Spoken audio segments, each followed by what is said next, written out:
story is about the dead groom house, which is a very, very ancient story and actually an urban legend in Jerusalem. Our story starts in the year of 1860. A very famous Christian family lived in this area and they had a very successful son, which was about to get married with a very nice Christian girl as well. So, as it was custom back then, the family started to build a small cottage for them. So, the night of the wedding came, and the poor groom suffered from a very massive heart attack, actually, eventually died of it. The mother was so devastated and was really she was really in a state of manic, in a state of mania, and she actually didn't tell the guests that this is not going to be a funeral, but she wanted to continue with the wedding plans as it was. So she forced to bring the unhappy, cute bride, and she made her wear this wedding gown of hers, and she dressed as well her son with his wedding groom suit, and she set them together, called the priest and the guests, and she thought this wedding will continue like it is. When the guests came, they found out that the groom was dead, and the bride was actually in tears because of that, and they didn't know what to do. It was so embarrassing, and the priest as well didn't know what to do, and the mother yelled at the priest, "Start the wedding!" So the priest actually weds them, and the poor guests weren't shocked. And after the ceremony was ended, the mother came slowly to the bride, ripped her veil off, left at her face, screamed, and collapsed on the floor. Yes, it was. Then the father of the groom says he's sorry and it's time to bury the dead groom, and they took him out and buried him in the garden, which was very strange because it was as well with small graves. Anywho, the unfinished cottage was left alone for 10 years until the mayor back then of Jerusalem, El Husseini, just rode on the horse back then, and he saw this amazing, gorgeous, abandoned cottage. He fell in love with the cottage and bought it. Yes. And he finished its building in 1880. Yes. The family of El Husseini lived there until 1948, which then the establishment of the Jewish state Israel. And since 1948, he gave his house to the city hall.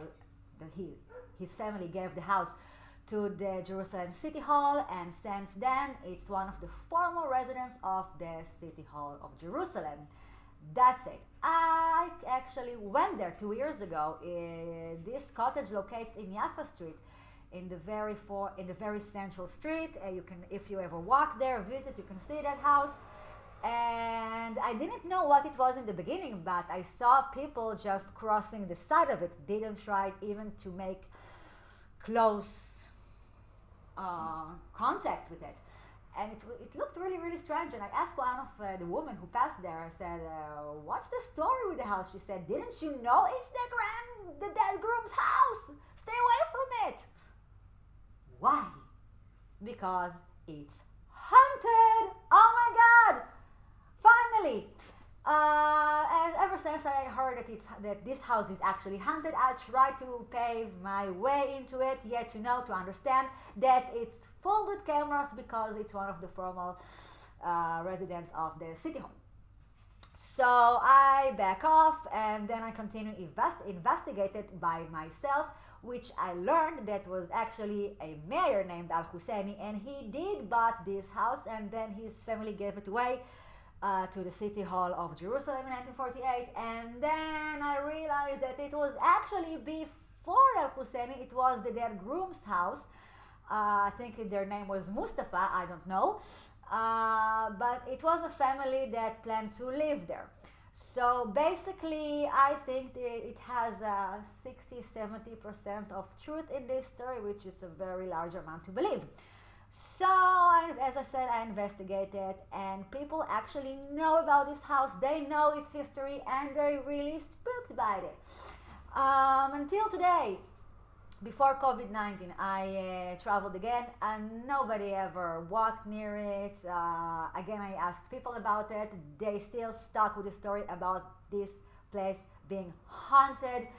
And I made a call for the city hall of Jerusalem, and I said, what's the story about this house? And they said, surprisingly, that in 2022 they're gonna open it as a hotel. Yeah, so if you are gonna be in the area in 2022, try to stop there, try to rent a room for the night, I don't know, and tell me what you thought. Until then, this is the story. It's an urban legend with I don't know, truth behind it. It's really, it's still really, it sounds convincing, and maybe I want to believe because we like a bit of a mystery in our lives. Jerusalem is full with haunted places. If you like this video, yay, tell me about it. And if you want me to do another hunting videos and another hunting investigations about places in Israel, let me know, because it's such a wonderful place here, and we have so much history and so much haunted places that before the COVID-19 I actually went there and investigated those places. So if you want to learn more, tell me, yay.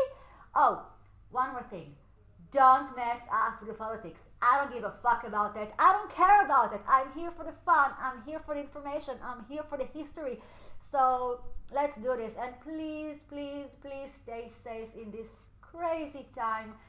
I hope you stay safe. I hope you're healthy. Please keep safe, because we're all one in this.